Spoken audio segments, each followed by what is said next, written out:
miền phía sạch khmai dưỡng bàn bồ thảមនុស្សយើងស្គាល់មុខគ្នាតែមិនស្គាល់ចិត្តជាពាក្យដែលត្រឹមត្រូវគ្រប់កាលគ្រប់ពេលវេលាទាំងជាពាក្យដាស់តឿនស្មារតីឲ្យចេះប្រយ័ត្នចំពោះមនុស្សទៀតផង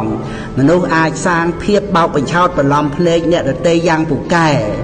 មើលខាងក្រៅល្អសំសួនប៉ុន្តែខាងក្នុងវាជារឿងផ្សេងដូចរូបដែលគេគូជាមួយនឹងរូបពិតចឹងឯងរូបគូច្រើនតែល្អស្អាតស្រស់បោះគួរឲ្យមើលជាងរូបពិតព្រោះមានការតាក់តែងទៅដោយពណ៌ជាដើមមនុស្សដែលសាងភាពខ្លួនឯងឲ្យល្អមើលគឺចាំបាច់ត្រូវតែងទឹកមុខអាកប្បកិរិយានិងការសម្ដែងចេញផ្សេងទៀតព្រមទាំងពាក្យសម្ដីដើម្បីបិទបាំងខាងក្នុងដែលមិនល្អដូច្នេះហើយទើបកើតមានពាក្យថាស្គាល់មុខតែ